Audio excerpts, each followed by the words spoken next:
ఓం మహాగణపతయే నమః. ఓం సరస్వత్యై నమః. ఓం హయగ్రీవాయ నమః. ఓం మహామృత్యుంజయాయ నమః. కృష్ణం వందే జగద్గురుం, కృష్ణం వందే జగద్గురుం. అచ్యుతాయ నమః, అనంతాయ నమః, గోవిందాయ నమః.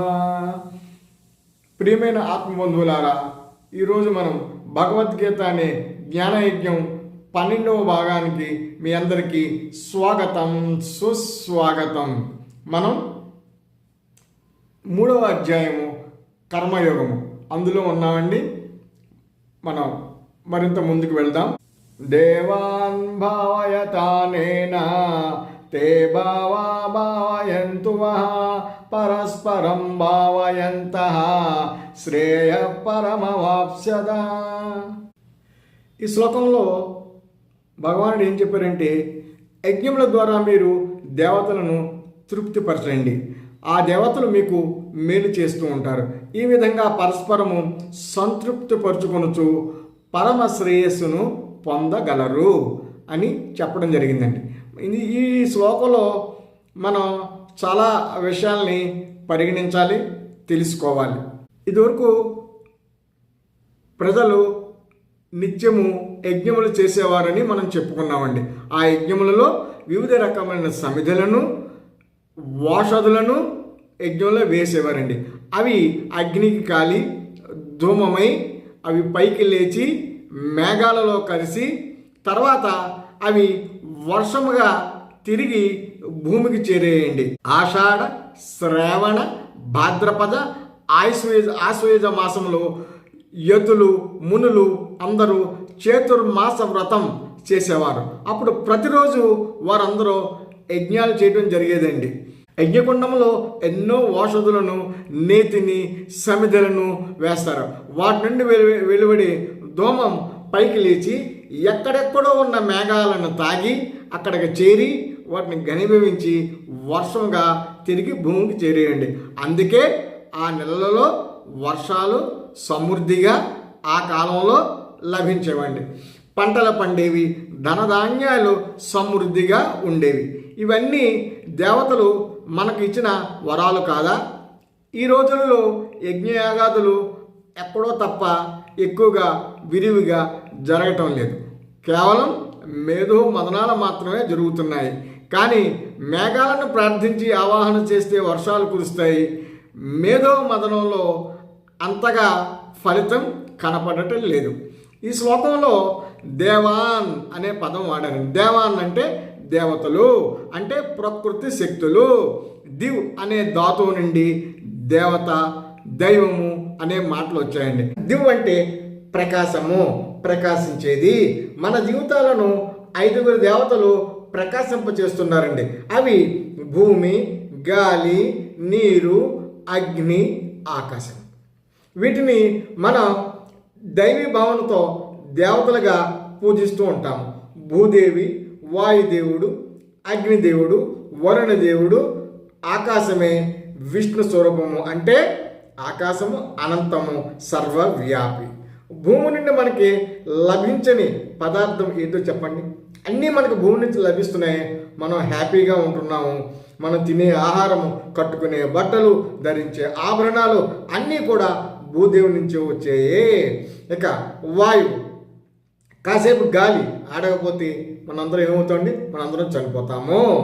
కాస్త ఎక్కువగా గాలి వీచినా ప్రాబ్లమే. చెట్లు, స్తంభాలు మొత్తం అంతా అలకులలో అయిపోతాయండి. మనం చూస్తూ ఉంటాం. అలాగే అగ్ని, మన శరీరంలో ఉండే వేడి, జఠరాగ్ని, టెంపరేచర్ హెచ్చినా తగ్గినా కూడా మరణం సంభవిస్తుంది. అలాగే ఆహారం తయారు చేసుకుంటానికి కూడా, ఎన్నో కార్యక్రమాలు చేసుకున్నాను కూడా అగ్ని మన నిత్య జీవితంలో చాలా కావాలి. ఇక వరుడు, వానలు సకాలంలో కురకపోయినా, అకాలంలో కురిసినా, ఎక్కువ కురిస్తే పంటల నాశనం, తక్కువ కురిస్తే పంటలు ఎండిపోతాయి. అలాగే ఆకాశం అంటే స్పేస్. మన ఊపిరితిత్తుల్లో ఖాళీ లేకపోతే లోపలకు గాలి పోదు. పొట్టలో ఖాళీ లేకపోతే అన్నం లోపలికి పోదు. ఆకాశం లేకపోతే మనిషిలో కదలికే లేదు. కాబట్టి ఈ శక్తులన్నీ తమ తమ దివ్య శక్తులతో ప్రకాశంతో మన జీవితాలను సుఖమయం చేస్తున్నాయి. ఇదే మనం ప్రకృతిని దేవతా స్వరూపులుగా మనం కొలుస్తున్నాము. దేవ భావయంతువహ అంటే ప్రకృతి దేవతలు మనకు నిరంతరం ఎప్పుడు మేలు చేస్తూ ఉంటాయి.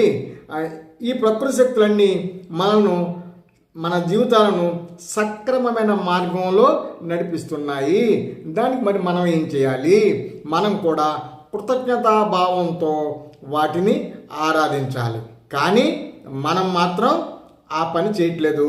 ప్రకృతిని ఆరాధించకపోగా సాయశక్తుల ఆ శక్తులకు హాని కలిగిస్తున్నామండి. జలాన్ని వాయువును కలుషితం చేస్తున్నామండి. చెట్లను నరుగుతున్నాం, భూమికి చిల్లులు పొడుస్తున్నాం, ఆకాశం అంతా పొగ ధూళి అయిన కలుషిత పదార్థాలతో నింపేస్తున్నాం. దీని ఫలితంగా వర్షాలు సకాలంలో కొరవటం లేదు, భూగర్భ జలాలు ఇంకిపోతున్నాయండి. అర్థమైందండి మీకు? సో మనం ఏం చేయాలండి? ప్రకృతి దేవతలను మనం కూడా ఆరాధించాలి. ఆరాధించడం అంటే ఏమిటి? ప్రకృతి ఏ విధంగా ఏ ప్రతిఫలాన్ని ఆశించకుండా మనకు అన్నీ ఇస్తున్నాయో మీరు ఆలోచించండి. వరుణదేవుడు వానలు కురిపించి మనకు వాటర్ ఇస్తున్నాడండి. ఆయన ఏమడుగుతున్నాడు మిమ్మల్ని? భూదేవి పంటలు పండించి ఆహారాన్ని ఇస్తుంది, ఎన్నో ఖనిజాలను ఇస్తుంది, మనకు జీవితానికి కావాల్సిన ఎన్నో విషయాలు అన్నీ ఇస్తుంది. ఇంటర్న్ ఏమన్నా అడుగుతుందండి? అగ్ని ఆహారం మన లోపల ఉన్న ఆహారాన్ని పచనం చేయడానికి బాహ్యంలో కూడా అగ్నిదేవుడు లేకుండా మనం ఆహారం వండటం ఇవన్నీ ఏం చేయలేమండి. ఆయన ఏం ఫలితం ఆశిస్తున్నాడండి? గాలి లేకపోతే మనం చనిపోతాము. ఆక్సిజన్, ఓకే, ఆ గాలిని ఎంత కలుషితం చేస్తున్నామని మనం ప్రతిఫలంగా ఆయన ఏమడుగుతున్నాడండి? ఏమీ అడగట్లేదు.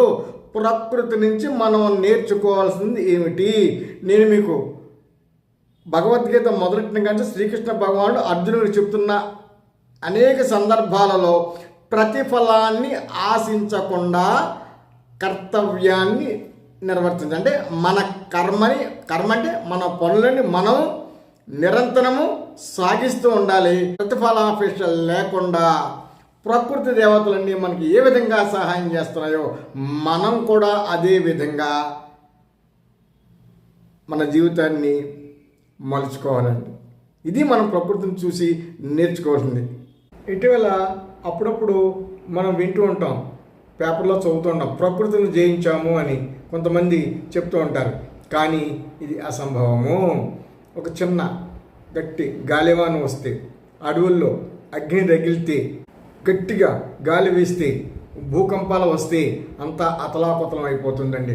ప్రకృతి బీభత్సాన్ని, అది ప్రకృతి శక్తిని ఇంతవరకు ఎవరు అడ్డుకోలేదు, ఫ్యూచర్లో కూడా అడ్డుకోలేకపోవచ్చు. సో ప్రకృతిని జయించాము అన్న కాన్సెప్ట్ తప్పని నా భావన. బికాస్ ప్రకృతి యొక్క శక్తి అనంతం, అద్భుతం. యజ్ఞం వలన దేవతలు సంతృప్తి చెందుతారు. మానవులు కోరకుండానే వరాలు ప్రసాదిస్తారు. దేవతలు ప్రసాదించిన వరములను అనుభవిస్తూ కూడా ఆ వరముల ద్వారా వచ్చిన ఫలములను తిరిగి దేవతలకు అర్పించకుండా ఎవరైతే అనుభవిస్తాడో వారిని ఈ శ్లోకంలో దొంగ అని అభివర్ణించడం జరిగింది. అంటే దొంగతో సమానము అన్నారండి. ఎందుకంటే యజ్ఞయాగాదులు చేస్తే వర్షం వస్తుంది, వర్షాలు వస్తే పంటలు బాగా పండుతాయి, పంటలు బాగా పండితే సమృద్ధిగా ఆహారం లభిస్తుంది.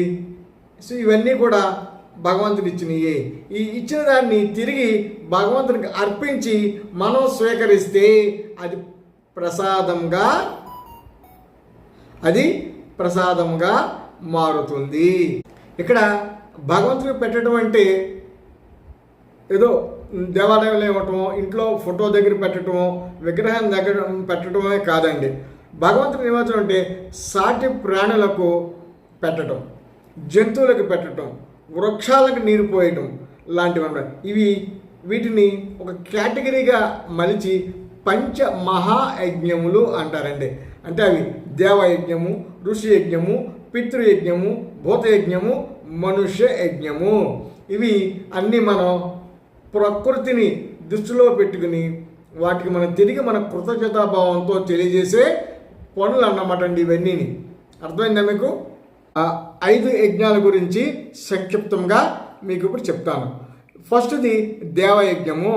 దేవయజ్ఞం అంటే అండి దేవతలను ఆరాధించడము. మనం ఇప్పుడు పూజ అని అంటూ ఉంటామండి.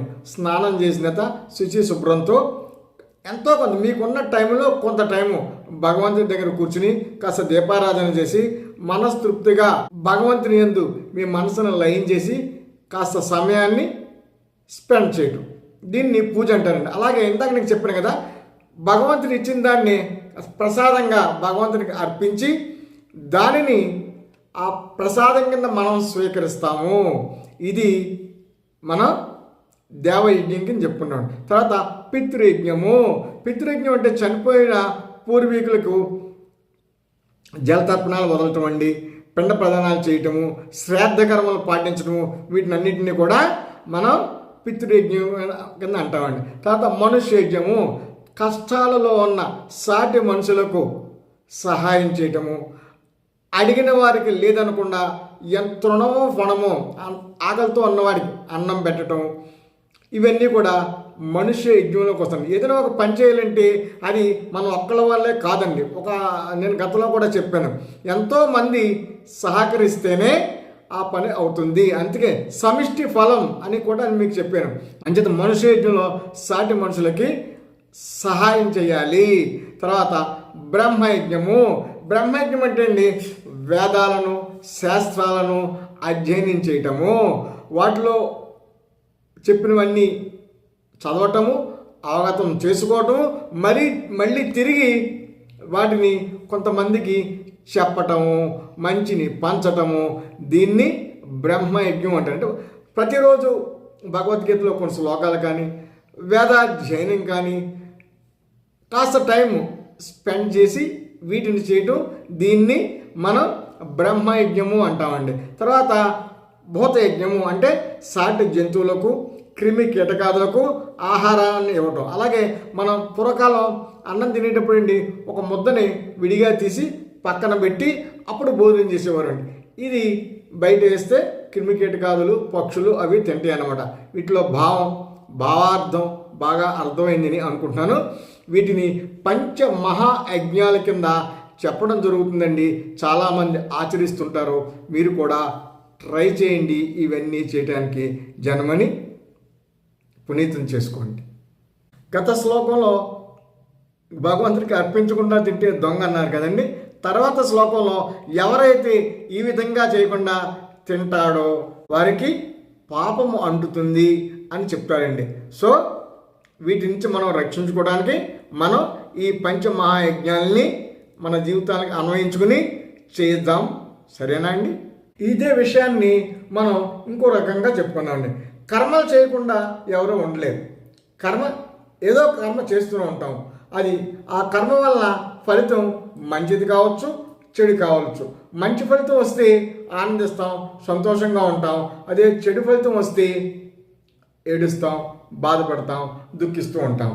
అలా కాకుండా అదే కర్మలు పరమాత్మ పరంగా ఒక యజ్ఞంలా శ్రద్ధతో ఎటువంటి ప్రతిఫలాక్ష లేకుండా, కర్తృత్వ భావన లేకుండా, స్వార్థ బుద్ధి లేకుండా చేసి చేయగా వచ్చిన ఫలితాన్ని పరమాత్మకు అర్పించి వాటిని పరమాత్మ ప్రసాదంగా స్వీకరిస్తే ఆ ఫలం నాది కాదు, పరమాత్మ ఇచ్చింది అనుకుంటే సుఖము ఉండదు, దుఃఖము ఉండదు, మనసు ప్రశాంతంగా ఉంటుంది.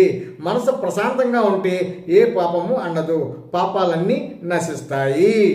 కానీ అదే కర్మ ఫలాలను ఈ పని నేను చేశాను, నా వల్ల అయింది, ఈ ఫలితం నా వల్లనే వచ్చింది అనే కర్తృత్వ భావన కనుక ఉండుంటే చివరకు దుఃఖమే మిగులుతుంది, మనసు వికలమవుతుంది, ప్రశాంతత కరువు అవుతుంది. ఏది కావాలో అంటే మీకు ఆ ప్రశాంతత కావాలా, ఈ దౌర్బల్యం కావాలా, ఈ పాపము కావాలా, ఏది కావాలో మీరే నిర్ణయించుకోండి. ప్రియమైన ఆత్మ బంధువులారా, ఈ ఎపిసోడ్ని మనం ఇక్కడితో ముగిద్దాం. కృష్ణం వందే జగద్గురుం, కృష్ణం వందే జగద్గురుం. ఓం అచ్యుతాయ నమః. అనంతాయ నమః. గోవింద